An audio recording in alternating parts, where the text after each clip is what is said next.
तो कहानी की शुरुआत एक ओल्ड लेडी बार्ब से होती है। अपने हस्बैंड के मरने के बाद वो अपने हस्बैंड की एशेस को उन्हीं की बताई लेक के अंदर गिराने के लिए अपना सफर शुरू करती है। रास्ते में उनका सामना बहुत ही बुरे बर्फानी तूफान से हो जाता। बार्ब रास्ते से भटक जाती है और जब रास्ता चेक करने के लिए उतरती है तो उसे किसी की आवाज सुनाई देती है। बार्ब चेक करने के लिए उस आवाज के करीब गई तो पहुंच गई एक घर के पास। यहाँ पर एक कार भी खड़ी हुई थी। कार के अंदर गन थी और कार के आसपास ब्लड था, यानी यहाँ कुछ तो बहुत ही गलत हो रहा था। उसने बार्ब से पूछा, क्या चाहिए, क्यों आई हो इधर? बार्ब मासूमियत से कहती है, मैं यहाँ पर अक्सर अपने हस्बैंड के साथ आया करती थी। मैं बस लेक का रास्ता भटक गई हूँ और आपसे रास्ता पूछने के लिए आई हूँ। वो आदमी बार्ब को रास्ता बता देता है और जब बार्ब यहाँ पर पड़े हुए खून के बारे में सवाल करती है तो वो आदमी कहता है कि ये एक जानवर का खून है जिसे वो अपने खाने के लिए शिकार कर लाए हैं। खैर बार्ब भी अब इस सब को इग्नोर करके अपने सफर पर निकल जाती है और पहुंच भी जाती है लेक हिल्डा पर, जहां वो और उसके हस्बैंड अक्सर आया करते थे। इस लेक पर खड़े हुए उसे अपने और अपने हस्बैंड के एक साथ बिताए सारे लम्हे याद आ रहे थे। बार्ब काफी देर तो यहाँ बैठी रहती है और फिर अपने हस्बैंड की एशेस निकालती है जो उसे इस लेक को खोद कर इसके अंदर बहानी थी। लेकिन इससे पहले वो ऐसा कुछ करती उसे एक गन शॉट की आवाज सुनाई देती है। भागकर उसने देखा कि ये गोली एक आदमी ने छोटी बच्ची पर चलाई थी जो यहाँ से भागकर जाने की कोशिश कर रही थी। बार्ब खुद भी बहुत ज्यादा डर जाती है और अपनी जीप के अंदर बैठ जाती है। इस टाइम उसके फोन में सिग्नल्स भी नहीं आ रहे थे। बार्ब ये तो बात जानती थी कि इस पूरे एरिया के अंदर सिर्फ एक ही घर है और जरूर ये आदमी उसी घर में उस लड़की को किडनैप करके लेकर गया होगा। जल्दी से वो उस कैबिन के पास आती है और यहाँ पर उस बच्ची को चेक करने लगती है। सारे दरवाजे उसे बंद मिलते हैं पर बेसमेंट की विंडो से उसे वो बच्ची नजर आ जाती है। इससे पहले वो इस बच्ची से कुछ पूछ पाती, यहाँ पर 2 कार्स आकर रुकती हैं जिसमें से कपल इस घर के अंदर आ गया था। बार्ब उनकी आवाजें सुन पाती है और उसे पता चलता है कि वाइफ ने ही अपने हस्बैंड को इस बच्ची को किडनैप करने का काम दिया था। उसका शक कंफर्म हो गया था, ये बच्ची किडनैप हुई भी थी। इसीलिए बार्ब उस बच्ची के लिए विंडो पर मैसेज लिख देती है कि मैं तुम्हें छोड़कर नहीं जाऊंगी। जिसके बाद बार्ब यहाँ से चली गई थी और इसी दौरान क्लेरा घर से बाहर आ गई उस लड़की को देखने के लिए। बेसमेंट के पास उसे बार्ब के ग्लव्स भी दिख गए और विंडो पर लिखा उसका मैसेज भी दिख गया और ये देखकर वो अपने हस्बैंड पर गुस्सा होने लगी कि क्या तमाशा है, ये किसका है। डेविड बताता है कि यहाँ पर बस एक बूढ़ी औरत आई थी जो लेक तक का रास्ता पूछ रही थी और कुछ भी नहीं। ये सुनकर क्लेरा समझ गई कि वो औरत इनके लिए अब खतरा बन चुकी है। वो अपनी गन उठाती है और अपने हस्बैंड से कहती है, चलो उस खतरे को खत्म कर आए।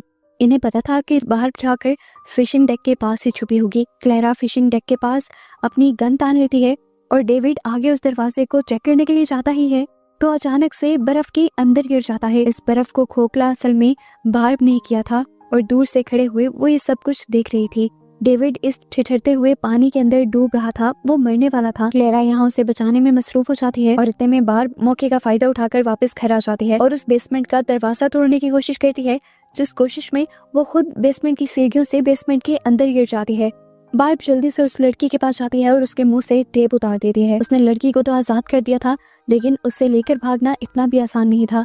इस लड़की को लेकर जाने से पहले वो उस कपल का पक्का इंतजाम करना चाहती थी, इसीलिए वो ऊपर गई और जाते ही उसने पूरे घर की आग बुझा दी जो घर को गर्म रखे हुए थी। सारी खिड़कियां दरवाजे खोल दिए ताकि ठंड अंदर आ जाए और उसने सारे ब्लैंकेट्स को गीला कर दिया ताकि डेविड और क्लेरा ठंड से ही मर जाएं। ये सब काम कर कर वो नीचे बेसमेंट में जाने ही वाली थी कि अचानक से उसके हाथ से एक गोली टकरा गई। क्लेरा उसे देख चुकी थी और ये गोली क्लेरा ने ही चलाई थी। अपने आप को बचाने के लिए बार्ब यहाँ से भाग जाती है और पहुंच जाती है अपनी गाड़ी के पास जिसका इंजन अब पूरी तरह फ्रीज हो गया था और वो चल भी नहीं रहा था। ऊपर से गोली लगने का दर्द भी बहुत ज्यादा था। वो नीचे से बर्फ उठाती है और अपने जख्म पर लगा लेती है ताकि जख्म फ्रीज हो जाए, उसका जिस्म सुन्न हो जाए और उसे दर्द कम हो। जिसके बाद वो फिशिंग डेक के पास जाती है तो उसे वहाँ पर डेविड की गन मिल जाती है जिसके अंदर एक ही बुलेट थी।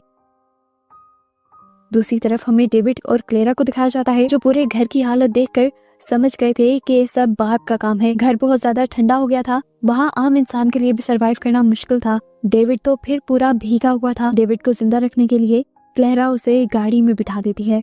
डेविड की हालत ऐसी भी नहीं थी कि वो खड़ा हो पाए, लेकिन क्लेरा उसे कहती है जो भी है हमें अपना मिशन आज ही पूरा करना है, चाहे लेक के पास सेटअप बनाओ। मैं सुबह सर्जन की अपॉइंटमेंट को मिस नहीं कर सकती। और यहाँ हमें क्लेरा के इरादे पता चल जाते हैं कि उसने बच्ची को इसलिए किडनैप किया था क्योंकि वो बच्चे का ऑपरेशन करते हुए उसका लिवर लेना चाहती थी ताकि उसके लिवर के जरिए वो अपना लिवर ट्रांसप्लांट करवा सके। क्लेरा ने जानबूझकर इस काम के लिए इस जगह को चूज किया था क्योंकि यहाँ पर सालों तक कोई भी नहीं आता था। यहाँ के एनवायरनमेंट में किसी भी तरह के जर्म्स नहीं थे और उसे ज़्यादा बड़ा कोई सेटअप भी नहीं करना पड़ रहा था। उस बच्ची का लिवर निकालने के बाद इन्होंने प्लान किया था कि ये उस बच्ची को नदी के अंदर ही फेंक देंगे और ऐसे पूरी जिंदगी पुलिस को उनके खिलाफ एविडेंस ही नहीं मिलेंगे, या ये भी कह सकते हैं कि किसी को ये भी पता नहीं चल पाएगा कि कभी उन्होंने कोई मर्डर भी किया था। ये लोग बच्चे के साथ साथ सारी चीजें गाड़ी में डाल देते हैं और तभी डेविड नोटिस करता है कि उसकी गन उसके पास नहीं थी। ये बात सुनकर क्लैरा को गुस्सा आ जाता है और वो डेविड को मुंह पर ही थप्पड़ मार देती है। खैर, अब डेविड लेक के पास जाकर सारा सेटअप क्रिएट करने लग जाता है और क्लैरा अपनी बायनोकुलर से उस पर नजर रखे हुए होती है। इतनी ही देर में वो सुनती है कि क्लैरा की गाड़ी भी यहाँ से दूर चली गई थी। घर खाली होते ही वो बेसमेंट के अंदर आई तो उसने देखा कि उस बेचारी मासूम बच्ची को वो दोनों ले जा चुके थे। बेसमेंट के अंदर बहुत सारी ऐसी चीजें थी जिसका इस्तेमाल करते हुए सबसे पहले बार्ब अपना ही जख्म सीती है और उसके बाद बच्ची को बचाने का प्लान करते हुए बाहर आ जाते हैं। बाहर डेविड की कार खड़ी थी पर ये कार लॉक थी। बार्ब एक हथौड़ी उठाते हुए इस कार के शीशे तोड़ देती है और कार के अंदर आ जाती है। कार के रेडियो का इस्तेमाल करते हुए वो पुलिस को यहाँ की सारी सिचुएशन के बारे में इन्फॉर्म करने की कोशिश कर रही थी। इससे पहले कि वो अपनी पूरी इन्फॉर्मेशन दे पाती, पीछे से बार्ब आ जाता है, उसे गाड़ी से पकड़कर खींच लेता है और जोर से हैमर को उसकी टांग पर मारता है। बार्ब हिम्मत करते हुए उठ जाती है और अपनी पॉकेट से डेविड की गन निकालकर डेविड के ऊपर तान देती है। ये देखते हुए डेविड बार्ब से कहता है, नहीं प्लीज मुझे मत मारो, सच तो ये है कि मैं कुछ गलत नहीं कर रहा, ये सब मुझसे जबरदस्ती मेरी वाइफ करवा रही है और गलत वो भी नहीं है। हमने इस लड़की को इसीलिए चूज किया है क्योंकि ये लड़की कई मर्तबा अपनी जिंदगी में सुसाइड अटेम्प्ट कर चुकी है पर डॉक्टर्स इसे बचा लेते हैं। ये खुद भी जीना नहीं चाहती। मेरी वाइफ बीमार है और उसे लिवर ट्रांसप्लांट की जरूरत है। इसी मकसद के लिए हम लोग ये सब कर रहे हैं। वो अब बार्ब से कहता है, मैं और अब अपनी वाइफ का साथ नहीं दूंगा। इस टाइम मेरी अपनी भी तबीयत बहुत ज्यादा खराब है और मैं अपनी जान बचाने के लिए हॉस्पिटल जा रहा हूँ। बार्ब उसे देखते हुए कहती है, अगर तुम सच में एक अच्छे इंसान हो तो हॉस्पिटल जाने से पहले तुम पुलिस के पास जाओगे और अपनी वाइफ की कंप्लेन करोगे। डेविड मान जाता है और बार्ब को बार्ब की रिंग देता है जो वो लेक हिल्डा के पास गिरा आई थी। उसके बाद अपनी कार में बैठकर यहाँ से चला जाता है। जाने से पहले उसने बार्ब को उस गन की कुछ एक्स्ट्रा बुलेट्स भी दे दी थी ताकि बार्ब उसकी वाइफ से लड़ पाए। इससे पहले कि डेविड हॉस्पिटल पहुंचा था, सामने से उसकी वाइफ क्लैरा की कार आ जाती है जो उसकी कार को रोक देती है। कार से बाहर निकलते हुए अपने हाथ में बंदूक लिए वो डेविड से पूछती है, कहाँ जा रहे थे तुम मुझे छोड़कर? डेविड रोने लग जाता है और कहता है, मैं बीमार हूँ, मेरी तबीयत बहुत ज्यादा खराब है, मुझे मदद की जरूरत थी। क्लैरा कहते हैं, मदद की जरूरत थी तो मेरे पास आते, मेरे से दूर कहाँ जा रहे थे? डेविड उसे सच कह देता है कि क्लैरा, मैं और तुम्हारा साथ इस जुर्म में नहीं दे सकता, ये सब एक जुर्म है। और तुम्हें क्या लगता है वो सर्जन तुम्हारे इस जुर्म को छुपा लेगा? क्या वो तुमसे सवाल नहीं करेगा कि तुम ये किसका लिवर लेकर आई हो? ये दोनों बातें ही कर रहे थे कि अब क्लेयर भी रोने लगी। उसके नाक से टप टप खून बहने लगा था, जबकि दूसरी तरफ हमें बाप को दिखाया गया जो अब अपनी गन में एक्स्ट्रा बुलेट्स भर रही थी। अपनी गन को तैयार करने के बाद बाहर अपने पिकअप ट्रक के अंदर से अपने और अपने हस्बैंड की पिक्चर निकाल लेते हैं। ये पिक्चर उस टाइम की थी जब बार्ब प्रेग्नेंट थी, लेकिन प्रेग्नेंट होने के बावजूद भी वो माँ नहीं बन पाई थी, उसका बेटा मर चुका था। अपनी यादों से बाहर निकलकर वो इस पिकअप ट्रक को देखती है जिसमें उसने और उसके हस्बैंड ने पूरी जिंदगी साथ गुजारी थी, पर अब ये पिकअप ट्रक उनके सर्वाइवल से ज्यादा इम्पोर्टेंट नहीं था। इस पिकअप ट्रक के फ्यूल टैंक के अंदर वो कुछ कपड़े ठोसते हुए इस पिकअप ट्रक में आग लगा देती है ताकि धुआं देखते हुए कोई उनकी मदद के लिए यहाँ आ सके। बार्ब का ये प्लान काम भी कर गया था। धुएं को देखते हुए दो लोग यहाँ तक आ भी गए थे बार्ब की मदद करने के लिए। पता चलता है कि ये दोनों वही आदमी थे जिन्होंने बार्ब से रेडियो पर बात की थी। बार्ब इन दोनों आदमी से कहती है, शुक्र है आप लोग यहाँ पर आ गए। यहाँ पर एक कपल है जिसने एक छोटी सी बच्ची को किडनैप किया हुआ है। आदमी बहुत ज्यादा जख्मी था तो मैंने उसे हॉस्पिटल भेज दिया है, लेकिन असल खतरा वो आदमी नहीं था, उसकी वाइफ है जो उस बच्ची को मारना चाहती है। इन दोनों आदमियों को बार्ब की स्टोरी काफी अजीब लगती है क्योंकि इस टाइम बार्ब के पास एक गन भी थी। वो कहते हैं कि तुम अपनी ये गन हमें दे दो। बार्ब बात मान लेती है और अपनी गन उन लोगों को दे देती है। कि लोग अब कैबिन के पास आ जाते हैं जहाँ ये देखते हैं कि क्लैरा अपनी गाड़ी में बैठी हुई थी।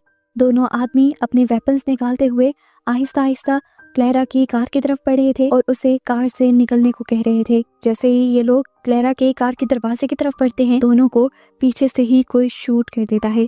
वहाँ पर अपनी जगह सिर्फ अपनी कैप रखी हुई थी, बस एक तरह का ट्रैप बनाया हुआ था जिस ट्रैप के अंदर ये दोनों फंस गए थे और दूसरी तरफ से आकर उसने इन दोनों को शूट कर दिया था। क्लैरा इसके बाद बार्ब के ऊपर भी शूट करने की कोशिश करती है। बार्ब अपने आप को बचाने के लिए डैशबोर्ड के आगे छुप जाती है और फिर ग्लव बॉक्स खोलकर अपनी गन उसमें से निकाल लेती है। फिर वो आहिस्ता से नीचे होकर गाड़ी से बाहर निकलती है और क्लैरा के पाँव पर शूट कर देती है, जिसकी वजह से क्लैरा भाग नहीं पा रही थी। जिसके बाद बाहर फौरन से कैबिन की तरफ भागती है और रास्ते में ही उसे डेविड की गाड़ी भी दिखती है, जिसके अंदर डेविड इस टाइम मरा हुआ था। उसे देखकर वो एक मर्तबा टूट गई थी। इतने में वो देखती है कि क्लैरा ने दोबारा अपने आप को संभाला था और दोबारा बार्ब की तरफ गन तान ली थी। इतनी देर में बार्ब भागते हुए शेड के पास पहुंच गई थी, तो क्लैरा अब शेड के ऊपर ही गोलियां चलाते हुए शेड को तोड़ देती है और पूरा शेड बार्ब के ऊपर गिर जाता है। बार्ब बेहोश हो जाती है। घंटों बाद जब बार्ब को होश आया तो उसने अपने आप को उसी बेसमेंट में पाया जहाँ पर उस बच्ची को किडनैप करके रखा गया था। होश में आते ही बार्ब ने सबसे पहले उस बच्ची को देखा जो बहुत ही ज्यादा डरी हुई थी। वो बार्ब से कहती है, मैं मरना नहीं चाहती। बार्ब अब उस बच्ची से उसका नाम पूछती है। वो बच्ची अपना नाम लिया बताती है और बार्ब कहती है, कितना प्यारा नाम है, अगर हमारी कोई बेटी होती तो मैं भी उसका नाम यही रखती। अब बार्ब इस बच्ची को अपने ग्रेट ग्रैंडफादर की कहानी सुनाना शुरू करती है, जो एक बर्फानी तूफान के अंदर बहुत सारे सोल्जर्स के साथ फंस गए थे। वो बताती है कि वो तूफान ऐसा नहीं था जहाँ से कोई बचकर चला जाता। बहुत सारे फौजी उस तूफान में मारे गए, लेकिन मेरे ग्रैंडफादर ने हार नहीं मानी। वो जानते थे कि अगर वो एक भी सेकंड रुक गए या बैठ गए तो उनकी बॉडी की गर्मी भी खत्म होती रहेगी और इस तरह वो तूफान में जल्दी मारे जाएंगे। हिम्मत ना हारते हुए वो चलते रहे और आखिर वो उस तूफान से निकल गए। बात कहती है कि अगर वो उस दिन वहीं पर रुक जाते तो बर्फ में ही जमकर मारे जाते, पर उनकी हिम्मत ताकत ने उन्हें उस दिन बचा लिया और अगर वो उस दिन ऐसा ना करते तो आज मैं भी तुम्हारे सामने ना बैठी होती। बात कहती है, मैं मानती हूँ कि हम नहीं जानते कि हमारे साथ क्या होगा, लेकिन हमें एटलीस्ट अपने लिए लड़ना चाहिए, अपने बचाव की कोशिश करते रहना चाहिए। और तुम तो कब से यहीं पर बैठी हो। इसके बाद बाहर अपने आप को छुड़वाती है और फिर यहाँ से बड़े बड़े जूते उठाकर उस बच्चे को भी देती है और खुद भी पहन लेती है। जिसके बाद वो इस बेसमेंट से भागने के लिए इस बेसमेंट के दरवाजे को खोलने की कोशिश करती है, पर बेसमेंट का दरवाजा बाहर की तरफ से लॉक था। घंटों की मेहनत के बाद बार्ब ने मुश्किल से ही सही लेकिन वो दरवाजा खोल लिया था और जैसे ही वो बाहर निकली ही थी तभी क्लैरा उसके सामने आ गई और उसने उन्हें दोबारा ही बेसमेंट के अंदर बंद कर दिया। कुछ देर बाद क्लैरा खुद आती है और इन दोनों को बेसमेंट से निकालकर अपने साथ बांधते हुए लेक की तरफ ले जाने लगती है। बार्ब को बहुत सारा सामान भी घसीटने के लिए दिया था। यहाँ आने के बाद वो एक पूरा ऑपरेटिंग सेटअप क्रिएट करती है और बार्ब को काम देती है उस बच्चे को टेबल से बांधने का। जिसके बाद वो बार्ब से कहती है कि तुम इस सब में मुझे सामान पकड़ाने का काम करोगी। बार्ब ने इस टाइम नोटिस किया था कि क्लैरा के पाँव से बहुत ज्यादा खून निकल रहा था, क्योंकि क्लैरा के पाँव में बार्ब ने गोली मारी थी। वो उसे कहती है कि तुम पहले अपनी टांग को ड्रेसअप करो, नहीं तो बहुत खून बह जाएगा। क्लैरा कहती है, मुझे इसकी फिक्र नहीं, मैं तुम्हें जितना कह रही हूँ तुम उतना करो, मुझे उस बॉक्स में से एक किट पकड़ाओ। वो जब बॉक्स खोलकर किट निकालने लगती है तो उसे पता चलता है कि ये लिवर ट्रांसप्लांट किट थी। क्लैरा इस मासूम बच्चे का लिवर निकालने वाली थी। वो क्लैरा से ये जुल्म करने को मना भी करती है, पर क्लैरा उसकी एक नहीं सुनती। वो बार्ब को इस बच्ची का मुंह, टांगे, हाथ सब बांधने को कहती है एक टेप के जरिए और बार्ब ये कर भी देती है। और ऐसा करने के बाद क्लैरा बार्ब को शूट कर देती है और लिया की बॉडी पर निशान लगाने लगती है, ये जानने के लिए कि उसका लिवर कहाँ पर होगा। इससे पहले कि वो कोई भी कट लगा देती, हम पीछे से देखते हैं कि बार्ब दोबारा उठ गई थी। उसने उठकर पीछे से ही क्लैरा के ऊपर हमला किया और उसे लिया से दूर कर दिया। यहाँ लड़ते लड़ते क्लैरा ने ही बार्ब को ओवरपावर कर दिया था, क्योंकि वो जवान थी। इस सारी लड़ाई के चक्कर में क्लैरा की गन लैंप पे पड़ जाती है, जिसकी वजह से पूरे टेंट में आग लग जाती है और ये दोनों लड़ते लड़ते टेंट से बाहर भी निकल आते हैं। क्लैरा के हाथ से गन छूटकर दूर गिर जाती है, जिसे लेने के लिए क्लैरा और बार्ब दोनों ही भागने की कोशिश करते हैं, पर गन क्लैरा के हाथ लग जाती है। बार्ब उसे रोकने की कोशिश कर रही थी तो इस टाइम क्लैरा के हाथ से एक बुलेट वैसे ही लेक के अंदर चल गई। उसके बाद क्लैरा ने अपने आप को ताकत लगाते हुए फ्री करवा लिया और जब वो आखिरी मर्तबा बार्ब को गोली मारने लगी तो तब उसे पता चला कि उसकी गन में सारी गोलियां खत्म हो चुकी थी।